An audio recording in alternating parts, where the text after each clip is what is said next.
sportvilág a Kossuth Rádióban. Zajlik a Ferencváros-Debrecen mérkőzés a labdarúgó-bajnokságban, illetve a Magyarország-Hollandia jégkorong olimpiai selejtező. Mindjárt kapcsoljuk a helyszíneket. Szegeden maradt a férfi vízilabda Magyar Kupa. Hosszú Katinka 53 éremmel zárta a világkupa sorozatot. Bera Emese és Orosz Péter nevében is jó estét kívánok, a mikrofonnál Szabó Szilárd. Ahogy említettem, két élő helyszínünk is van. Először foci, Ferencváros-Debrecen, a riporter Novotny Zoltán. A találkozó állása 1-1, a helyzetek aránya 5-1 a Ferencváros javára. Jól kezdett a Debrecen, és már a 10. percben gólt szerzett, egy szöglet után Kulibalihoz került a labda, aki a ferencvárosi védők gyűrűjéből betalált a jobb sarokba. Most pedig Ferencvárosi szöglet beívelés, Verpec korlátlanul. Csemege neki ez. Sajátos módon a Debrecen, ahogy megszerezte a vezetést, átengedte a teret a Ferencvárosnak, a zöldfehérek pedig mondhatni vérszemet kaptak. Jenner baloldali lövése épp, hogy a bal kapufa mellé megy, a befutó Böde pedig épp, hogy lemarad róla. A 34. percben pedig szögletből egyenlít a Ferencváros, méghozzá jobboldali szöglet után Böde fejjel a hálóba, és a második félidőben már két darab Csukics helyzet volt. Az egyik egy szép támadás végén, Böde Ionescu volt a labdaútja, és Csukics lövését Verpec védte. 3 perccel később pedig Csukics kihagyta a kihagyhatatlant. A debreceni védelem mögé került, de hát pattogott neki a labda, így aztán valaki csak bevetődött elé, tehát totojázott egy kissé. A 14. percben járunk, a bajnoki cím védője a házigazda Ferencváros ellen 1-1-re áll. Köszönjük szépen, most pedig néhány száz métert arrébb megyünk a Papp László sportarénába. Hoki, Magyarország-Hollandia Virányi Zsolttal.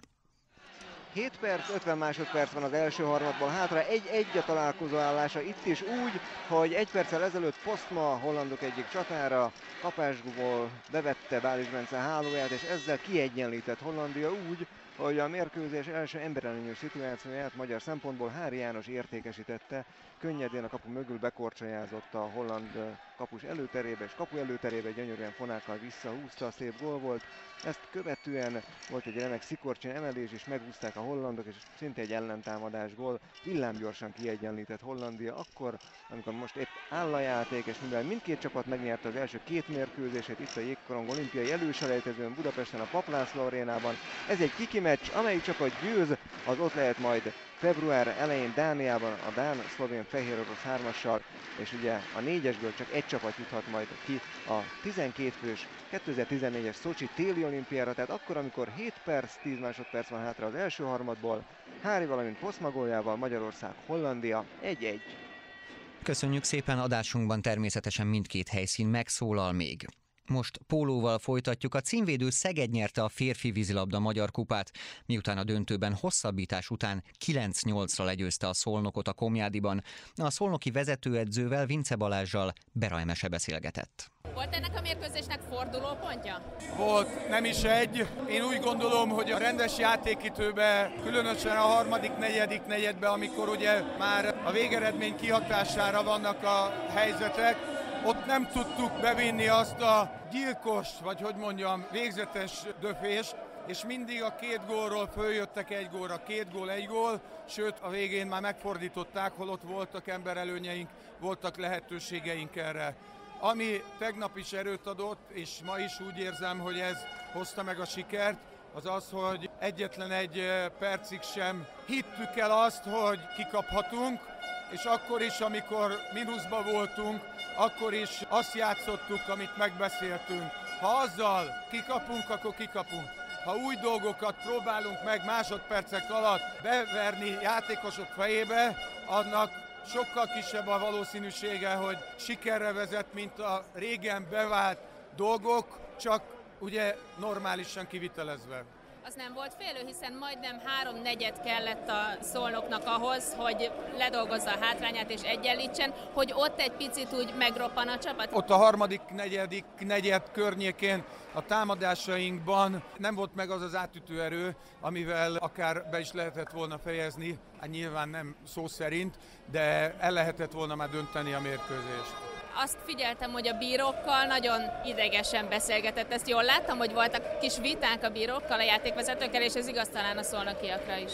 Én úgy gondolom, hogy a vízilabdának a edzői hivatásába nemhogy belefér, hanem hozzátartozik az ilyenfajta viselkedés. Nyilván valakinek a hőfoka magasabb, valaki így, valaki úgy végzi ezt a munkáját. A lényeg az, hogy a játékosokkal is megfelelő módon kell foglalkozni, és amellett, ha valakinek jut erre energiája, és hozzáteszem, hogy jogos, néha én jogosnak éreztem, elsősorban akkor voltak, lehet azt mondani, ezek a kirohanások, akkor azt az ember megpróbálja szóvá tenni bizonyos kereteken belül. Lesz ma nagy ünneplés? Mindenképpen 6 órakor terveink szerint megérkezünk Szeged főterére, a Széchenyi térre, ahol egész hétvégén Mangalica Fesztivál volt, úgyhogy minden szegedit nagy szeretettel várunk, aki szeretne együtt ünnepelni velünk, és akiknek hazavisszük ezt a Magyar Kupát. Vince Balást hallották, aki természetesen a Szeged vezetőedzője, és nem a Szolnoké Kovács István, későbbi műsorainkban majd őt is fogják hallani. Egyébként a nőknél története első kupaaranyát ünnepelheti az Eger, amely a fináléban 9-5-re nyert a Szentes ellen. 27-22-re kikapott a Békés Csaba a vendég norvég Stabektől a női kézilabda kegben a 16 közé jutásért rendezett első mérkőzésen. Hosszú Katinka 2 aranyérmet nyert a zárónapon Szingapúrban az úszók idei utolsó rövidpályás világkupa versenyén, ezzel az egész sorozatot megnyerte. A bajai sportolónő ezúttal 400 méter vegyesen és 200 pillangón győzött, míg 100 vegyesen harmadik lett. Hosszú Katinka a 8 állomásból álló világkupa versenyeit összesen 53 éremmel zárta, egyébként ez $170,000 hozott neki a konyhára. Szingapúrban Jakabos Zsuzsanna is elindult, ő ma 100 vegyesen első, 400 vegyesen második, 200 pillangón pedig harmadik lett. Lovas Petra bronzérmes lett az asztali teniszezők poznáni World Tour versenyén, miután az elődöntőben simán kikapott a kínaiak olimpiai és világbajnokától, a világranglista vezető Ting Ningtől. A bronzmérkőzésen 5-2-es vereséget szenvedett az ukránoktól, így a 4. helyen végzett a magyar kötöttfogású válogatott a Moszkvában rendezett Európa kupán, azaz a csapat Európa bajnokságon. Most pedig 1 perc foci megint, az Üllői úton Novotny Zoltánt halljuk. Csukics sárgalapot reklamál, hiszen szabálytalankodtak vele szemben a debreceni védők a bírónál, aztán Fábián majdnem Csukicsot figyelmezteti sárgalappal a reklamálásért. A lényeg, hogy szabadrugáshoz jutott a Ferencváros együttese, olyan 30 méterre Verpec kapujától, a labda mögött pedig nézem, hogy nem otten helyezkedik, hanem egy másik ferencvárosi játékos állt oda le, először otten próbálkozott, de aztán előre megy inkább otten. Nézem, hogy kik próbálnak a lepattanó labdára majd lecsapni. 3 tagú debreceni sorfal próbálja meggátolni a nagy lövést, amelyet végül is eleresztett Besics, a ferencvárosi a középhátvédje, és a kapus Verpec ezt megfogta. 1-1 az állás a 20. percben a Ferencváros-Debrecen mérkőzésen. Spitzmüllernek, a debreceni játékosnak volt egy távoli lövése, ezt jóval védte, és Besics pedig sárgalapos figyelmeztetésben részesült. Ennyi történt azóta, mióta jelentkeztem. Virányi Zsolt, Jégkorong. Ahol sajnos nem 1-1, hanem 1-2, Hollandia 2-1-re vezet 3 perc 45 másodperccel az első harmad vége előtt, úgy, hogy a 16. percben Báliz lábai között becsúszott a korong bal oldalról, Van Orsot lőtte meg. Sajnos nem túl erősen, de mégis kicsit potyagó szagú volt ez a találat, de becsúszott, és így a hollandok meglepetésre vezetnek, hiszen mindenki azt gondolta, hogy itt könnyedén fogunk nyerni, úgy, mint az előző 2 napon. Igaz, ez a holland csapat azért ténylegesen erősebb, mint Litvánia és Horvátország.